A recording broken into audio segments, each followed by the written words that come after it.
anticipados, estábamos hablando de latidos anticipados, originados en los ventrículos. Como dijimos, lo que se origina más distal va a tener un complejo QRS más ancho. La despolarización ventricular se inicia a través de fibras musculares, por lo cual es un poquitito más lento, entonces hace que el QRS sea más ancho, carecen de onda P y suelen tener T oponente, o tienen T oponente. ¿Tá? Eso es una de las características, esas son las características de las extrasístoles ventriculares. Acá vemos claramente un latido normal, con ritmo sinusal, una extrasístole. Esto es la famosa bigeminia. Esto es una bigeminia ventricular. ¿Tá? Las arritmias ventriculares o las extrasístoles ventriculares tienen un riesgo mayor de ser patológicas. Uno las tiene que evaluar y puede pasar, o sea, y luego una evaluación puede plantear como una valoración normal. En la adolescencia y en el adulto joven también es bastante frecuente la presencia de extrasístoles ventriculares, que si tienen ciertas características, no tienen formas repetitivas, no aparece taquiarritmias o taquicardias ventriculares, entonces muchas veces o no son sintomáticas, no se tratan. Todo eso se estudia con Holter, ecografía y ergometría. Taquicardia ventricular, hablamos de taquicardia ventricular cuando se producen 3 o más latidos ventriculares o extrasístoles ventriculares seguidas, con frecuencias cardíacas habitualmente cercanas a 150 latidos por minuto. Acá vemos una tira de electro en donde vemos 4 latidos ventriculares con una frecuencia cercana a los 180 latidos por minuto, que hay 4 latidos, después como que toma el mando otro sector del corazón y vuelve a producirse una arritmia ventricular.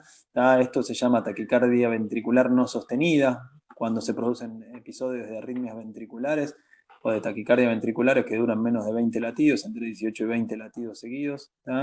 Esto en sí hay que estudiarla. Esto es lo que hablábamos del riesgo de tener alguna canalopatía o alguna alteración congénita, que decíamos que es la más común, es la displasia ritmogénica del ventrículo derecho, causal de muerte súbita en personas cercanas a los 40 años, generalmente atletas. Es un cambio que se produce en la estructura del ventrículo, que pasa de ser muscular a fibroso y se produce como fibrosis del ventrículo y genera como unas alteraciones arrítmicas que pueden llevar a la muerte.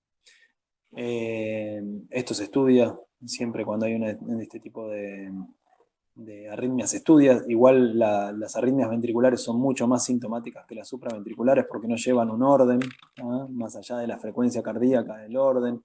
El latido son irregulares, ¿no? Muchas veces puede producirse latidos con válvulas cerradas, entonces se sienten las palpitaciones. Y lo último es la fibrilación ventricular, que es un ritmo completamente caótico, desorganizado y que si no se trata lleva al óbito indefectiblemente. Bueno, vamos a ver ahora como característico la arritmia característica de la edad pediátrica, o sea, o la taquicardia más común en la edad pediátrica. La más común y la más frecuente y a la que más miedo nos da es la taquicardia paroxística supraventricular.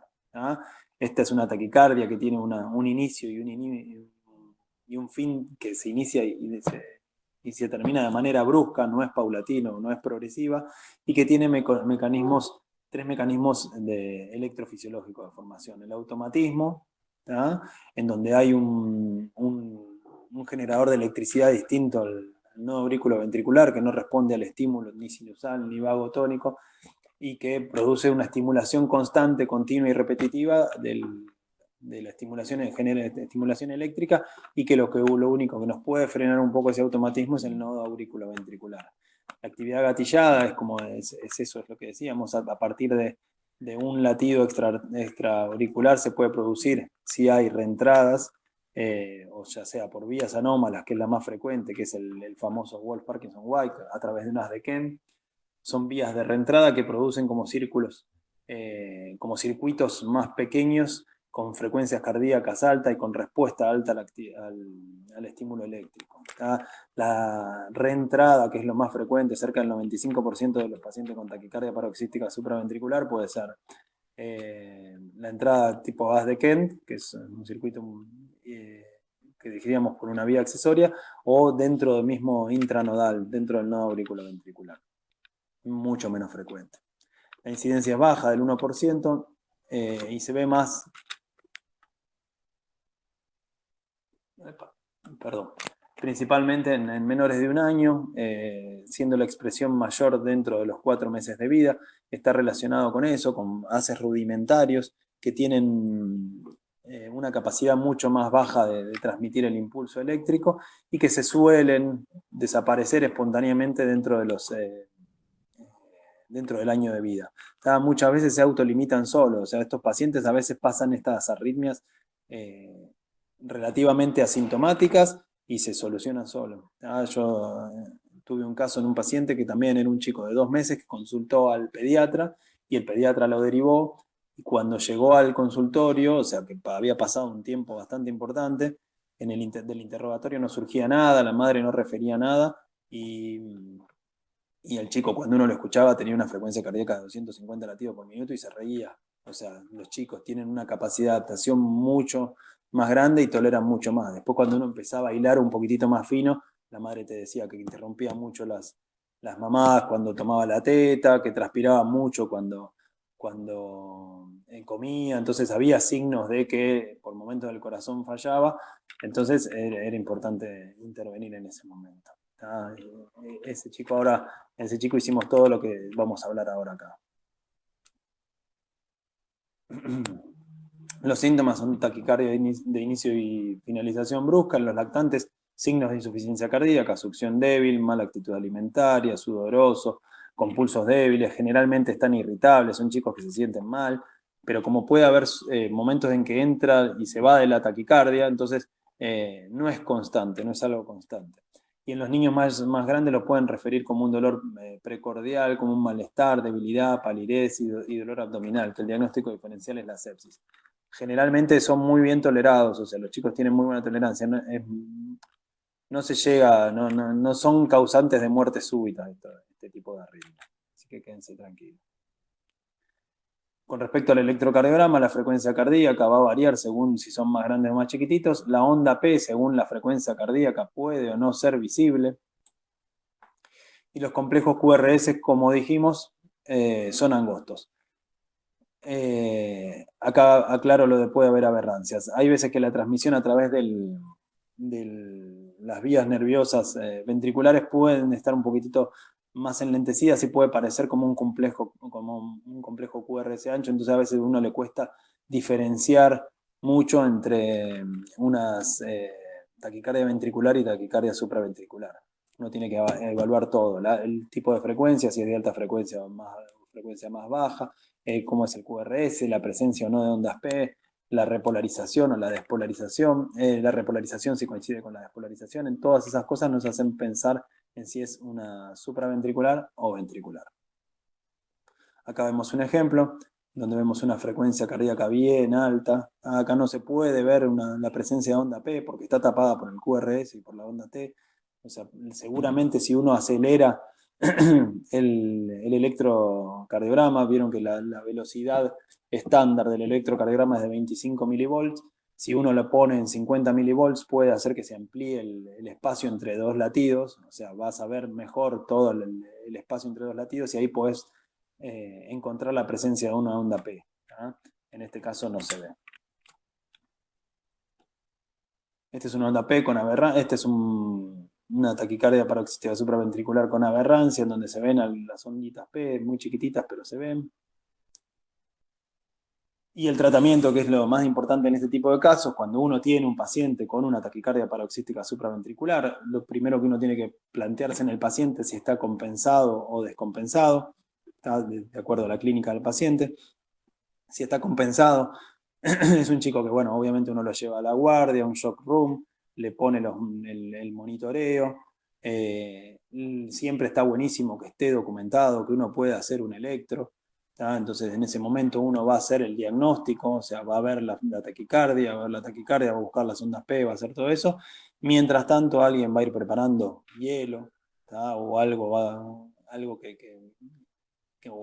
llenar una pileta con agua fría, va a poner hielo, ese tipo de cosas para iniciar las maniobras vagales. Las maniobras vagales que están aceptadas solamente en pediatría es el hielo o paños fríos. ¿Tá?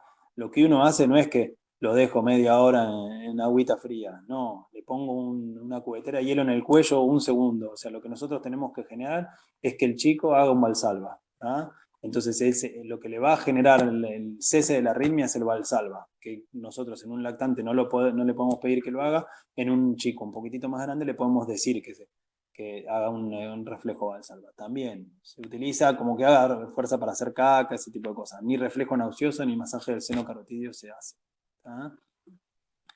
Si ante toda esta situación no se dio la arritmia, ¿tá? Que es muy probable, muchas veces puede no ceder, esto es todo en simultáneo, uno ya está en un shock room, está en un lugar de observación, ya lo empezaste a monitorizar, ya avisamos a los enfermeros, se le está colocando una vía, entonces ahí uno empieza a pensar. ¿Cuál es el primer paso? La diagnostiqué, la vi, me parece que es una TPS, listo, adenosina, pienso en adenosina como primera opción.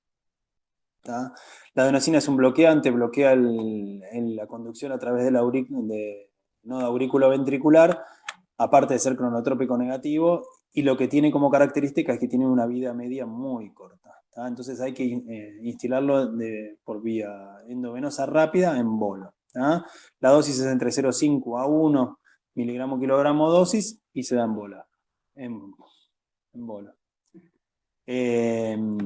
Cuando uno va a hacer esto, lo primero que tiene que hacer es garantizar una vía permeable, ¿tá? Una vía endovenosa. ¿Dónde es la vía endovenosa? En el pliegue del codo. ¿Tá? Más distal no sirve. ¿Tá? Entonces siempre buscamos una vía en el pliegue del codo, donde se coloca una llave de 3 vías, se prepara la adenosina en una jeringa y la solución fisiológica en el otro, se instila de manera rápida la adenosina, eh, corre la llave de 3 vías y se instila la solución fisiológica, siempre habiendo garantizado que la vía estaba permeable, y se trata de inhibir la arritmia. Acá vamos a ver, este es un ejemplo. Lo que hace, como dijimos, es un bloqueo AB, ¿tá? Completo. Entonces acá vemos que viene con una frecuencia cardíaca elevada, con una taquicardia supraventricular. Acá se coloca la adenosina, se produce el paro, ¿tá? Y empieza a salir con un ritmo. ¿Tá? Sale con un ritmo medio irregular, algún latido ventricular de escape y después sale con ritmo sinusal. ¿Tá? Acá ya tenemos el diagnóstico en este caso. ¿Tá? Nosotros acá estamos viendo que hay preexcitación, vemos un PR corto con una onda delta. Esta taquicardia paroxística supraventricular es en un paciente por reentrada. ¿Tá? Es un chico que tiene un AS de Kent, seguramente, porque este es un Wolf, y el tratamiento es la ablación. ¿Tá? En este chico se va a su casa, se lo medica, se lo trata, se le hace Holter, todo, y después se lo contacta con electrofisiología para una ablación. ¿Qué pasa si no cede? O sea, siempre cuando uno indica la adenosina va a pasar este paro inicial o esta pausa inicial en donde todos rezaremos a ver que vuelva a reactivarse el corazón, pero bueno, siempre va a pasar eso. Pero ¿qué pasa? Puede pasar que vuelva a entrar en la arritmia. ¿En qué casos vuelve a entrar en la arritmia? Cuando es por automatismo, ¿tá? Cuando no hay una reentrada, sino que hay un automatismo. Si uno piensa perdón que me fui. Si hay automatismo, por más que yo bloqueo el nodo AB, como dijimos, la vida media de la adenosina es muy cortita. Cuando se metaboliza la adenosina, el bloqueo y se termina ese bloqueo AB, toma de nuevo el ritmo el generador auricular que estaba con automatismo, que no responde. Entonces, en ese caso no va a haber respuesta. Generalmente, si está bien aplicada la adenosina, es un paciente con preexcitación, con AS anómalo, va a responder a la adenosina a la primera dosis. Si no, se puede volver a repetir, si uno tuvo dudas de algo en el procedimiento. Si no hay respuesta, entonces pasamos al segundo paso. Para nosotros, el segundo paso es la amiodarona. La amiodarona es como la ceftriaxona del pediatra, o sea, nos sirve para todo. ¿Tá? Entonces nosotros hacemos primero, si no hubo respuesta, una dosis de ataque de 5 miligramos kilogramo, la pasamos en 30 minutos y después le dejamos una dosis de carga o un goteo continuo de 5 miligramos a pasar en 24 horas. Generalmente luego la primera dosis de carga, la que se puede repetir, ya cede la arritmia. ¿Tá? y se le deja una dosis de mantenimiento. Generalmente la amiodarona no es el tratamiento, no es el tratamiento específico. Lo que se utiliza para lo agudo es la amiodarona, pero después se lo deja generalmente con un beta bloqueante. Lo que nosotros utilizamos es, hacemos como una transición, se dio la arritmia, le colocamos la amiodarona, indicamos el inicio del beta bloqueante, luego de 48 horas de iniciado el beta bloqueante, obviamente se le vio, se le repitió el electro, se vio que no haya preexcitación, o sí, se le hizo una ecografía, se vio que no haya ningún defecto estructural, y se le pide un holter previo al alta con beta bloqueantes y habiéndole o disminuyéndole la dosis de amiodarona, ¿no? Entonces, si va a persistir con la amiodarona, entonces sí hacer un perfil tiroide, espirometría, porque puede dar fibrosis pulmonar o alteraciones tiroideas. Y eso en cuanto a compensado. Si el tratamiento es descompensado, no hay duda, de cardioversión eléctrica sincronizada. ¿tá? Se le pone 0,5 a 1 joule, se puede empezar con 0,5 y después a 1 joule, siempre previa sedación del paciente. Es una situación que es estresante. ¿tá? Así que siempre el paciente tiene que estar sedado. Esto es lo que vimos después. Y después, bueno, la interconsulta con cardiología, solicitar medio interno y ecocardiografía siempre. La evolución, es lo que decíamos, la vía anómala muchas veces es como un cable rudimentario, o sea que si se usa se gasta, es como cuando uno tiene un cable en casa con medio trucho que es finito, entonces se va quemando, pasa lo mismo con esto, como son cables que son más rudimentarios se suelen quemar con el uso. ¿tá? Muchas veces pasa que se ve, uno viene controlando un paciente con un Wolf y de pronto desaparece. ¿tá? Y después no lo vemos nunca más, y dice, ¿qué pasó? ¿Se quemó? ¿O es un Wolf intermitente? Existe lo que es el Wolf intermitente, en donde por momentos se transmite la electricidad a través del haz y a veces no. ¿tá? ¿Y cómo seguimos a este paciente? Ecocardiografía, Holter y ergometría. Pero si tuvo una arritmia, una TPS y tiene reentrada, ablación por radiofrecuencia o crioablación. ¿tá? Que es el que más el cablecito y está solucionado el problema. Lo último que vamos a ver son las arritmias, dentro de las arritmias ventriculares, la que más nos interesa es la taquicardia ventricular. La taquicardia ventricular de por sí es mucho más sintomática. El paciente la pasa mal, presenta síncope, palpitaciones, dolor precordial. La taquicardia ventricular es completamente descoordinada, lo que decíamos, la contracción ventricular no es efectiva, no llegan a llenarse bien los ventrículos, no se bombea con normalidad, el paciente se siente mal. La mayoría de las veces esto requiere un tratamiento más rápido. Acá lo que vemos es un electro con una taquicardia ventricular, onda QRS ancho con ondas T oponentes, bien claro, con una frecuencia cardíaca cercana a los 150, 160. Lo que dijimos, si la taquicardia ventricular es mal tolerada, que es lo más común, directamente cardioversión eléctrica. ¿tá? Si el paciente no tiene pérdida de conciencia o está hipotenso, cardioversión, 1 a 2 joules por kilo.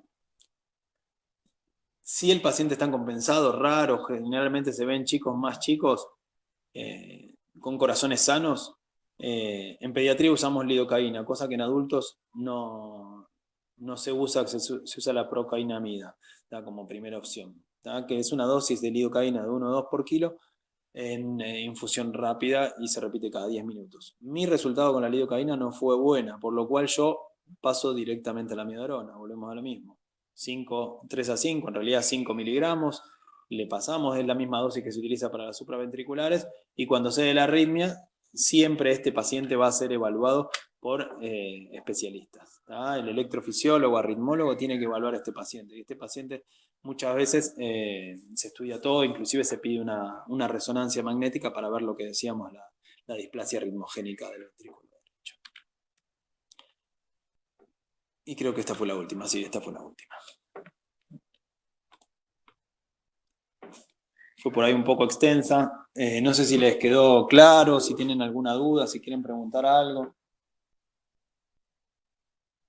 Si están despiertos. Estamos despiertos, Cris. Me alegro.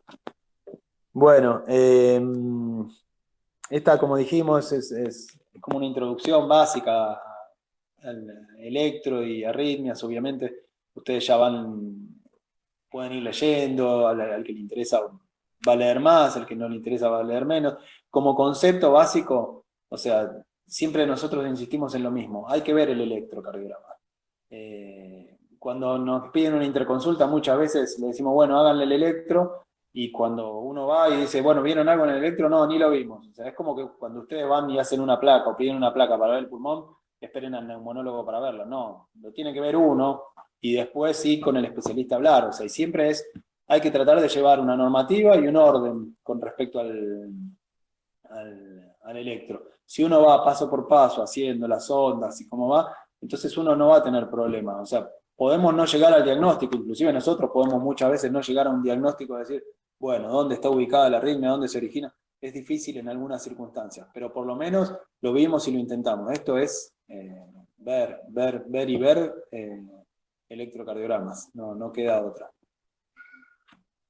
Siempre da miedo el electro, pero la verdad que da bastante información por lo simple que es. Es un estudio muy simple, no invasivo, está al alcance de cualquier persona y a uno lo tranquiliza bastante en algunas situaciones más particulares.